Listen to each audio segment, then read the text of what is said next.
If you ever had a feeling that something was off, you're at the right place. Look, you're not getting paranoid. You're being tested. You've felt it when she throws out a small challenge, just to see how you'll respond. When her tone shifts mid-conversation, when she suddenly pulls back, only to watch what you do.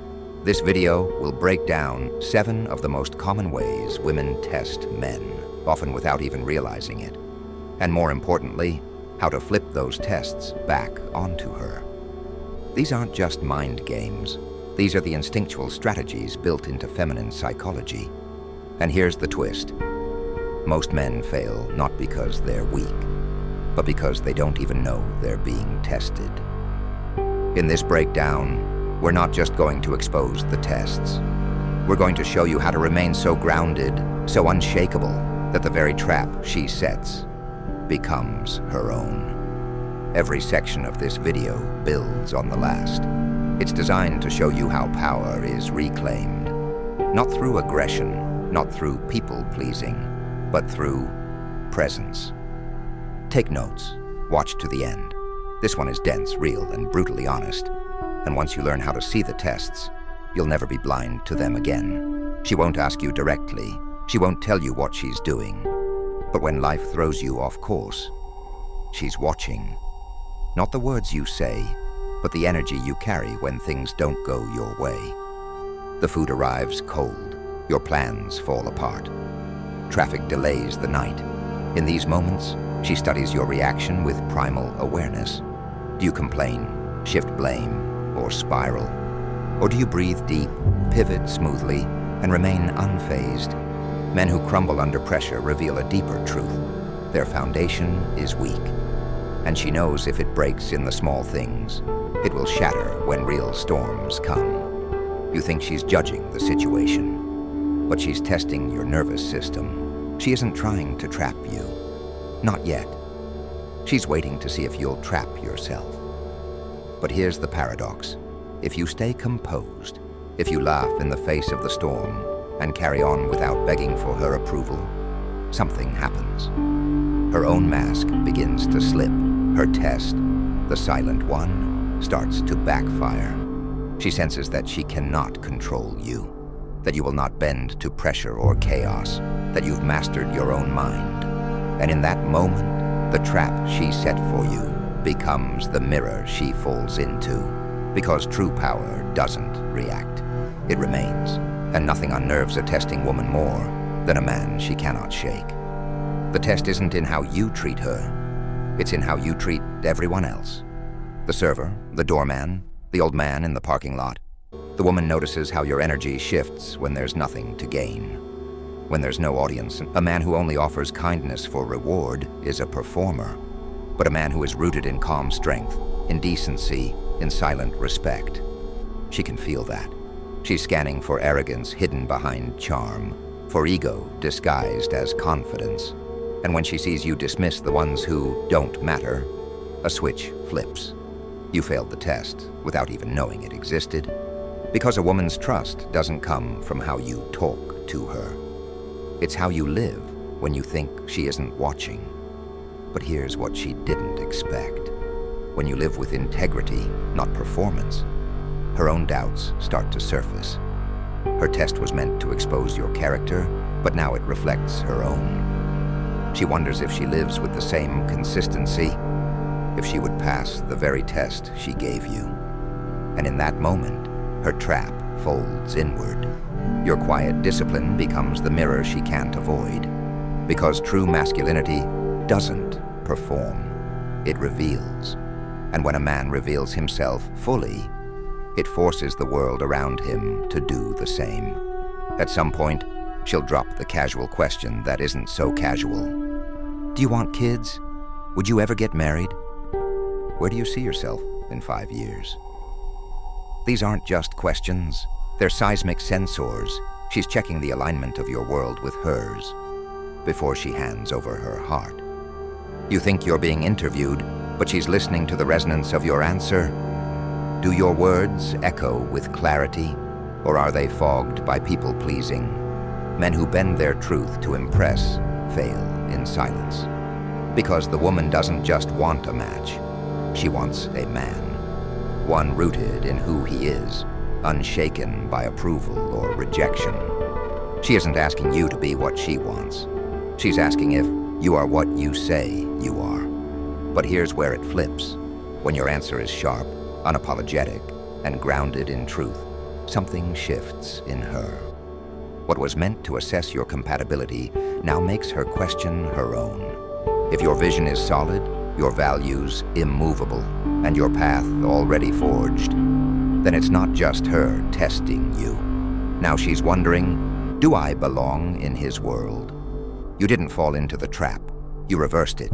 You made her feel the weight of your clarity. Because when a man leads with truth, the test becomes hers to pass. Every woman will set a line, eventually.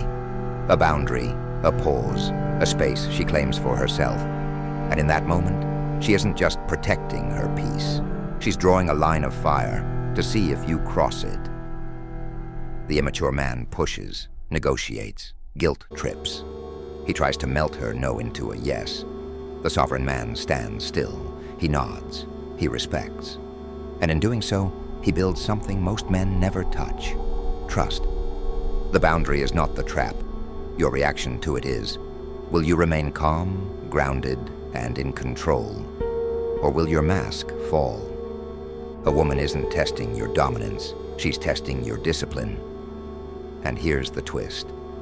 When you respect her boundary without resistance, she begins to question why. She expected a fight, a plea, an argument. Instead, she finds herself staring into the stillness of a man who does not chase. Suddenly, the boundary becomes her burden. The space she created starts to feel like distance she no longer wants.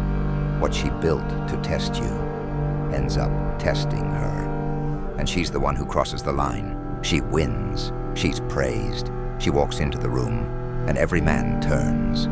What do? This is the moment that reveals whether you're the pillar or the parasite. A man rooted in power sees her light and smiles. He celebrates. He expands alongside her. But the insecure man flinches. He sulks. He subtly cuts her down because her rise threatens the ego he built from dust. She doesn't want to be worshipped. She wants to be seen, celebrated without resentment, admired without fear. If her shine makes you shrink, you were never the man she thought you were.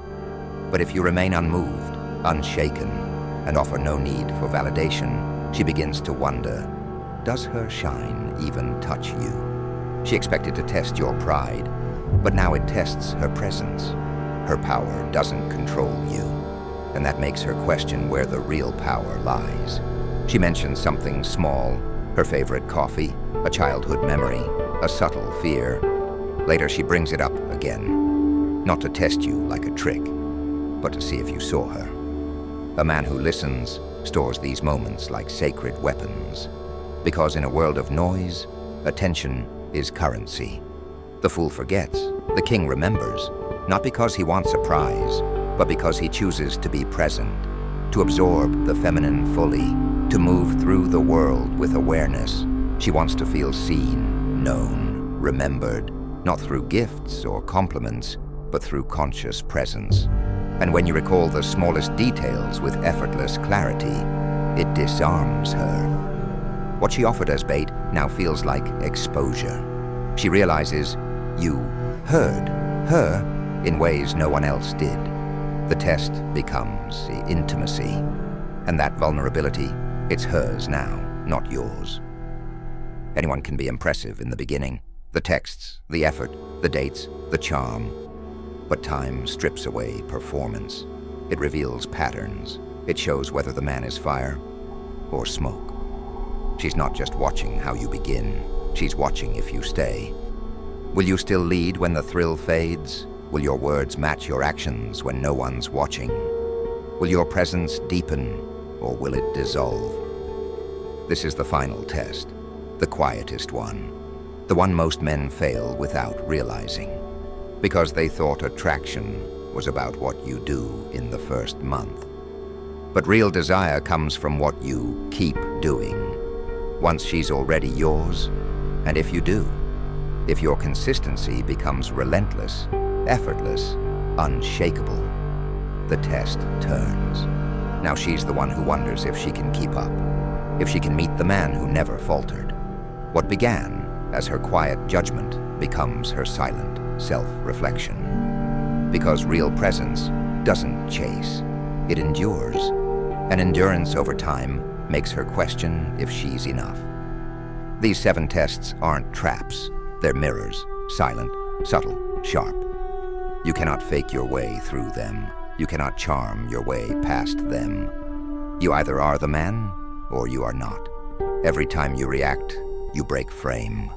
Every time you seek to pass, you've already failed.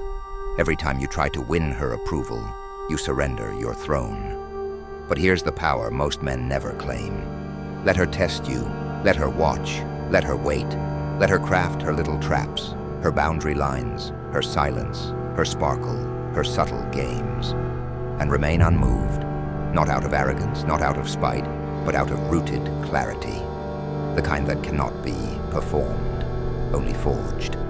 Because when you are anchored in truth, in presence, in strength, you become the variable she cannot control, the constant she cannot shake, the man who doesn't react, doesn't chase, doesn't dance for her attention.